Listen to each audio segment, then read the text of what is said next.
मेरे प्रिय बच्चे, अब तुम्हारी जीत का बिगुल बज चुका है। ये शंखनाद है एक नई लहलहाहट का। मेरे प्रिय, कुछ ऐसा है जो अब तक तुम्हारी आंखों से ओझल था, जिसकी भनक भी तुम्हें नहीं लग रही थी, लेकिन वह गुप्त रूप से घटित हो रहा था। ये रचाया गया था तुम्हारी सोच और बुद्धि से भी बिल्कुल अलग, किसी ऐसी जगह पर जो तुम्हारी पहुंच से परे था, लेकिन जिसका प्रभाव तुम्हारे जीवन में विशेष रूप से पड़ने वाला है। मेरे प्रिय बच्चे, एक आंधी चल पड़ी है और इस आंधी में अब बहुत से लोगों का घर उजड़ने वाला है। बहुत से जीवन तबाह होने को हैं। बहुत से लोग विवश होने को हैं। अपनी नाकामयाबी का, अपनी पराजय का वो पश्चाताप करने वाले हैं और अपने कर्मों के भुगतान के लिए अब उन्हें स्वयं ही जिम्मेदारी उठानी पड़ेगी। अब एक नए युग की शुरुआत होगी, एक ऐसा युग जहां कर्म सबसे प्रधान होगा, जहां ना भक्ति श्रेष्ठ होगी, ना योग्यता, ना ही किसी तरह की श्रद्धा आस्था। वास्तव में यहां कुछ श्रेष्ठ है तो वह मनुष्य का विश्वास, उसका सादापन, उसकी मनुष्यता और उसके कर्म। ये प्रधानता का युग है और तुम इस युग में प्रवेश कर चुके हो। मेरे प्रिय, विनाश की इस घड़ी में केवल कुछ ही लोग मुस्कुरा पाएंगे और उनके साथ मुस्कुराएंगे वो सारे लोग जो उनसे जुड़े हुए हैं, जो उससे प्रेम करते हैं। तुम्हारा भी नाम उसी सूची में शामिल है जो मुस्कुराने की श्रेणी में है, जो जीत का जश्न मनाने की श्रेणी में है। मेरे प्रिय बच्चे, विनाश की इस घड़ी में जहां चारों तरफ लोग कोलाहल में डूबे होंगे, जहां चारों तरफ लोग अपनी बेचैनी का, अपनी पराजय का मातम मना रहे होंगे, तुम खुशियों में झूम उठोगे, तुम जश्न के माहौल में झूम उठोगे और यह तुम्हारे साथ घटित होगा। इसे कोई रोक नहीं सकता, इसे कोई टाल नहीं सकता। यह विडंबना है कि इस समय जो भीतर नहीं उतरा वह इसी संसार में फंस कर रह गया, और जो वास्तव में भीतर उतर गया वह तर जाएगा। तुम भी इस भवसागर से तरने को तैयार हो चले हो। तुम पर मेरी कृपा बरस चुकी है और यही कारण है कि आज तुम्हें यह विशेष संदेश हर हाल में पूरा अंत तक सुनना है। चाहे परिस्थिति कोई भी हो, चाहे यह विषमता का युग हो, चाहे समता का, लेकिन तुम्हें इस समय को गंवाना नहीं है। इसे अपने हाथ से जाने नहीं देना है। किसी भी हाल में तुम्हें इसे बीच में छोड़कर जाने की भूल नहीं करनी है। मेरे प्रिय, संदेश तुम्हारे लिए कई भेजे गए। कुछ के संकेत तुम समझ पाए, कुछ के तुम नहीं समझ पाए, लेकिन एक चीज जो अभी तक तुम समझ नहीं पा रहे हो वह मैं तुमसे निरंतर कह रहा हूं। मेरे प्रिय बच्चे, तुम्हें स्वयं को महसूस करना है और अभी तक तुम इसे वाक्य की श्रेणी में ही रख पाए हो। अभी तक तुम शाब्दिक अर्थों में ही इसे देख रहे हो। तुम ये नहीं समझ पा रहे कि मैं तुमसे क्या कहना चाह रहा हूं। मेरे प्रिय, इस संसार में जो व्यक्ति आसक्त होकर कोई कार्य करता है, फल की इच्छा की कामना कर कर जब कोई मनुष्य कोई कार्य करता है, जब मनुष्य चाहे कितने ही सत्कर्म कर ले, लेकिन इस उद्देश्य से करता है कि बदले में उसे कुछ प्राप्त होगा, तो उसके सभी सत्कर्म धूमिल हो जाते हैं। उसकी श्रेष्ठता धूमिल हो जाती है। फिर वह महान नहीं हो पाता, फिर वह योग्य नहीं हो पाता। वास्तव में वह रह जाता है तो वैसे एक साधारण मनुष्य, एक ऐसा साधारण मनुष्य जिसका जीवन किसी आम जन के जीवन से बिल्कुल भी अलग नहीं है। मैं नहीं चाहता कि तुम कभी उन साधारण मनुष्यों की श्रेणी में आओ। तुम विशेष हो, तुम्हारा स्थान विशेष है। तुम्हें विशेष होने के लिए ही बनाया गया है और अपनी विशेषता को यूं जाया मत जाने दो। तुम्हारी विशेषता महत्वपूर्ण है। तुम्हारी विशेषता के पीछे कई राज छुपे हैं। इसे यूं ही बर्बाद ना होने दो मेरे प्रिय बच्चे। जो तुम्हें बताया जा रहा है, जो तुम्हें समझाया जा रहा है, वह तार्किक है। इसके तर्क में उतरो, किंतु तर्क करने के चक्कर में यह मत भूलना कि कुतर्क ना करना पड़े तुम्हें। प्रिय बच्चे, तर्क और कुतर्क में जरा सा ही अंतर होता है। तर्क कब कुतर्क बन जाता है यह पता नहीं चलता, और तब मनुष्य के श्रद्धा को चोट पहुंचती है। मैं नहीं चाहता कि तुम उस श्रेणी में कभी आओ।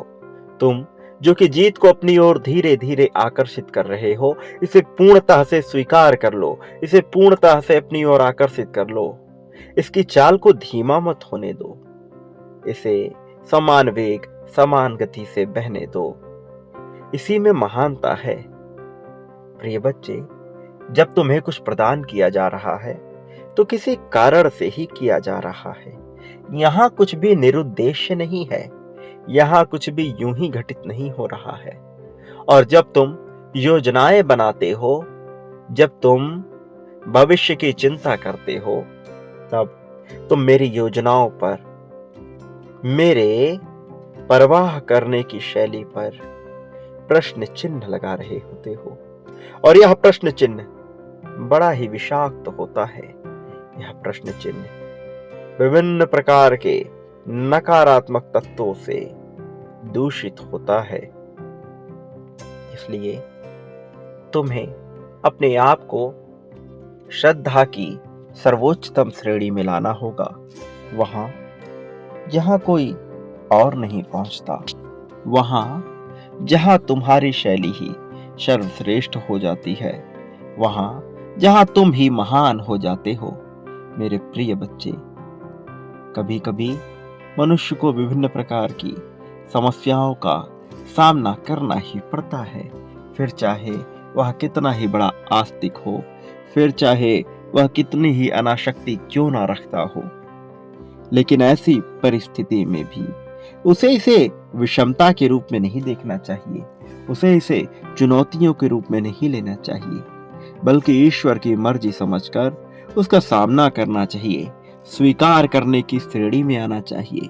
तुम्हारे भीतर जो चक्र चल रहे हैं, तुम उसे देख नहीं पा रहे, किंतु उनमें एक ऊर्जा भरी है। यह ऊर्जा निरंतर घूम रही है।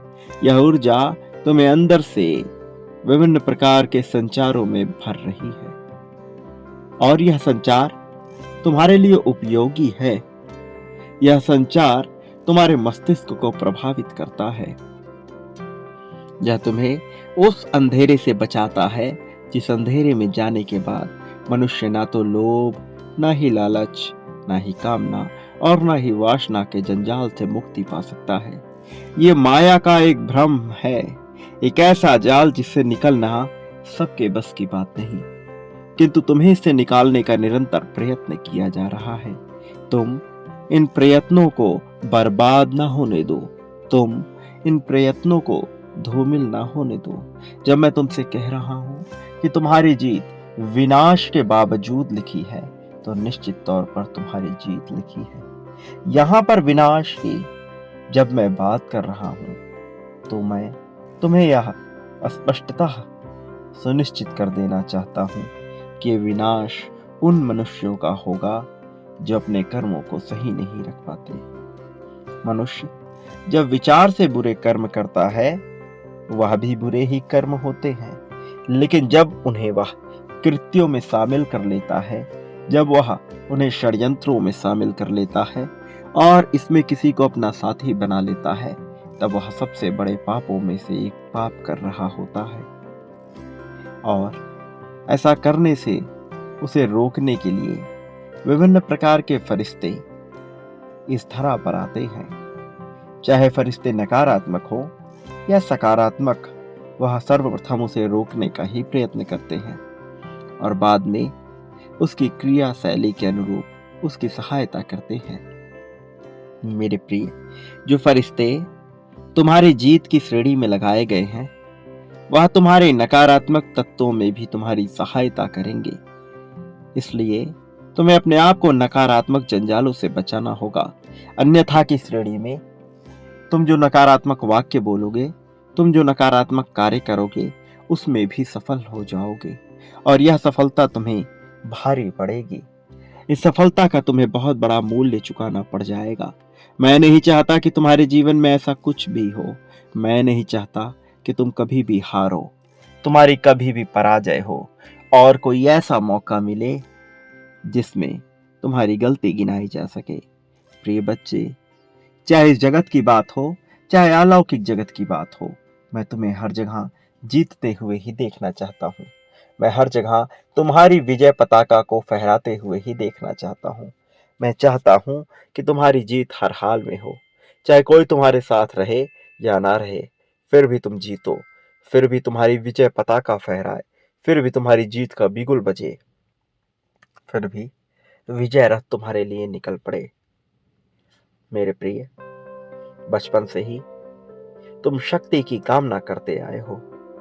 शक्ति किसी को दबाने के लिए नहीं, बल्कि स्वयं को श्रेष्ठ बनाने के लिए।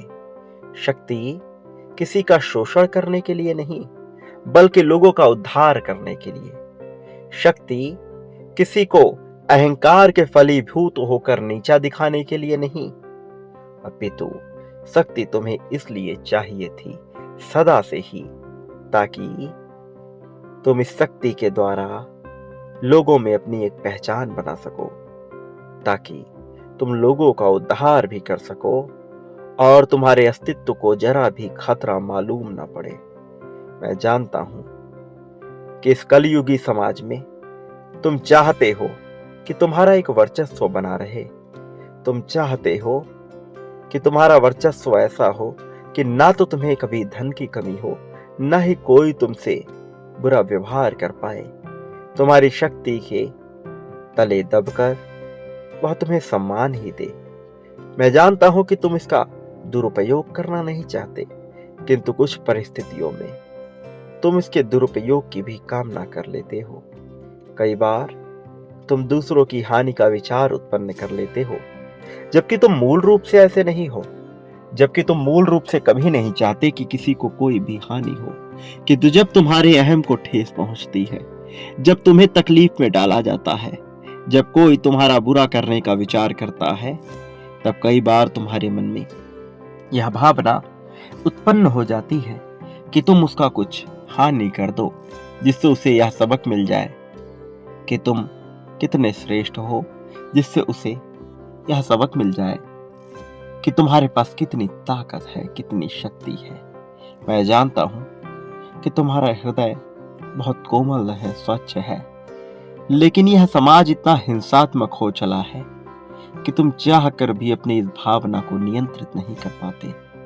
मेरे प्रिय, तुम एक योग्य मनुष्य हो, तुम श्रेष्ठ हो और अब बहुत तेजी से समय उस ओर बढ़ रहा है जब तुम्हारे जीवन को जीत की खुशी से भर दिया जाए।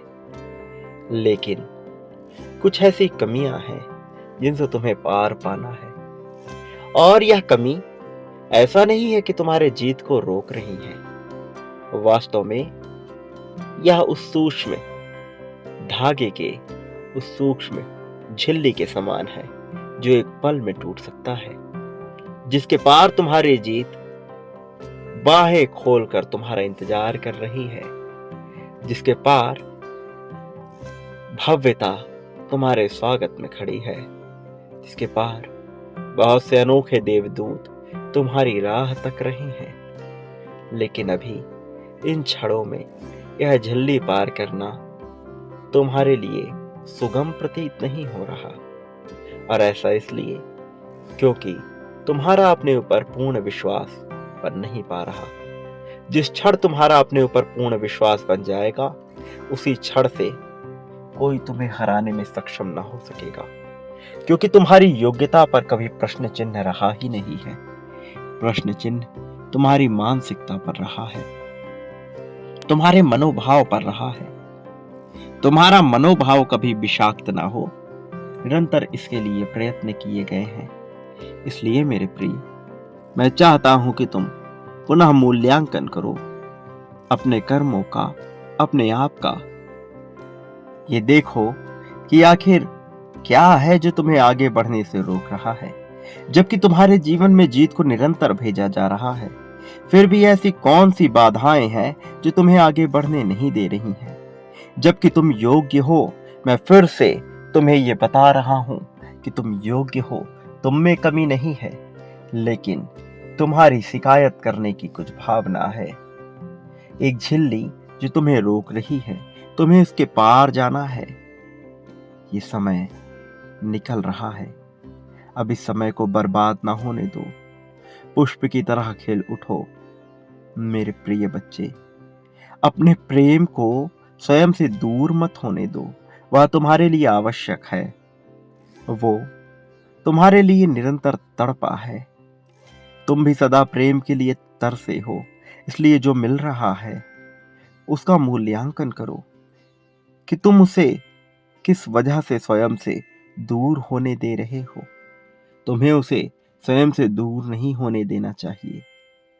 मेरे प्रिय, तुम महान हो, तुम महानता के लिए आए हो, लेकिन इन चीजों का मूल्य क्या है और कितना है, ये तुम्हें जानना होगा। कौन तुम्हारे अपने हैं और कौन तुम्हारे पराए हैं, किसको तुम्हें प्रेम देना है और किसको उतना प्रेम नहीं देना है। तुम्हें इसका विचार करना ही होगा। जो अपने हैं उन्हें अनुदान में मिली कोई वस्तु ना समझो। जो अपने हैं उन्हें भरपूर मात्रा में प्रेम दो। उनकी कुछ बातों को नजरअंदाज भी करो। तनिक गंभीर होने के बजाय जरा सा मासूमियत से जीवन जियो। तुम मासूम हो, फिर मासूमियत से जीवन जीना क्यों त्याग रहे हो। इस हिंसात्मक समाज के वश में आकर तुम अपने स्वभाव में परिवर्तन मत लाओ। तुम सरल हो, सहज हो। अपने जीवन को, अपने जीवन शैली को तुम सरल और सहज ही रहने दो। किसी के दबाव में आकर, किसी के प्रभाव में आकर स्वयं को बदलने का प्रयास ना करो। तुम्हारा चरित्र श्रेष्ठ है, उसे ऐसे ही रहने दो। अपनी जीवन शैली को बदलने का प्रयत्न तुम कर सकते हो, किंतु अपने स्वभाव को बदलना तुम्हारे लिए बिल्कुल भी अच्छा नहीं है। मेरे प्रिय, जो तुम्हारे लिए श्रेयस्कर है केवल उसका विचार करो। फिर देखो तुम्हारा यह जीवन खिल उठेगा। तुम्हारे इस जीवन से ऐसी सुगंध निकलेगी, ऐसा प्रकाश बरसेगा और ऐसी वर्षा होगी कि तुम कल्पना भी नहीं कर सकते। और फिर जीत की लहर चारों ओर फैल जाएगी। एक आंधी चलेगी, एक लू बहेगी, एक ऐसी आंधी जिसके तले हर कोई दब जाएगा, जिसकी ज्वाला में आकर हर कोई तुम्हारा ही गुणगान करेगा। इसलिए मेरे प्रिय, तुम्हें अपने प्रेम को समझना होगा, अपने साथी के महत्व को समझना होगा, परिवार की वास्तविकता को समझना होगा, मित्रों की शालीनता को समझना होगा, और जीवन में कौन महत्वपूर्ण है कौन नहीं, यह याद रखना होगा। मैं ये नहीं कह रहा कि लोगों से केवल फायदे के लिए संबंध रखो, लेकिन कोई तुमसे फायदा ना उठा पाए, इस बात का विशेष ध्यान रखो। अन्यथा इस संसार में लोग तुमसे फायदा उठाने के लिए किसी भी हद तक गुजर सकते हैं। तुम्हें सचेत रहना होगा। और एक बात सदैव याद रखो कि कोई तुम्हारा साथ दे या ना दे, मैं हर हाल में तुम्हारे साथ रहूंगा। मेरा आशीर्वाद हर हाल में तुम्हारे साथ रहेगा। मेरे प्रिय, तत्क्षण संख्या 1111 लिखकर अपनी जीत की पुष्टि करो। मैं जीत रहा हूं, इस भावना को लिखकर जीवन में आगे बढ़ो। और सदा याद रखना, तुम इस संसार में जो बांटोगे बदले में वही प्राप्त करोगे। धन के बदले ढेर सारा धन, प्रेम के बदले और भी ज्यादा प्रेम, ईर्ष्या के बदले और भी ज्यादा ईर्ष्या, सकारात्मकता के बदले और भी ज्यादा सकारात्मकता तुम्हें हासिल होगी। इसलिए तुम अपने लिए, अपने जीवन में जो चाहते हो वह बांटना प्रारंभ करो। और सब कुछ मेरे ऊपर छोड़ दो। परमात्मा उसका साथ अवश्य देता है जो उस पर विश्वास करके और अपना सब कुछ समर्पण करके आगे बढ़ जाता है। मेरे प्रिय, अपनी जीत की पुष्टि अवश्य कर दो, यह तुम्हारे लिए बेहद आवश्यक है। अभी तुम्हें इसकी महत्वता समझ नहीं आ रही, लेकिन धीरे धीरे तुम इसकी महत्वता को समझ जाओगे। अभी भले ही या तुम्हें हास्यास्पद लगे या तुम्हें रुचिकर ना लगे, लेकिन धीरे धीरे तुम इसके महत्व को समझ जाओगे और तब तुम्हें अपने आप पर फक्र महसूस होगा। तुम स्वयं पर गर्व महसूस कर पाओगे। इसलिए मेरे प्रिय, इसी क्षण अपनी जीत की पुष्टि करो और मेरे आशीर्वाद को स्वीकार करो। मेरा आशीर्वाद हर पल तुम्हारे साथ है। मेरे आने वाले संदेशों की प्रतीक्षा अवश्य करना, यह तुम्हारे लिए आवश्यक है। इससे दूर ना होना। मेरे प्रिय, मैं पुनः आऊंगा तुम्हारा मार्गदर्शन कर तुम्हें जीत की राह पर आगे बढ़ाने के लिए। सदा सुखी रहो, तुम्हारा कल्याण होगा।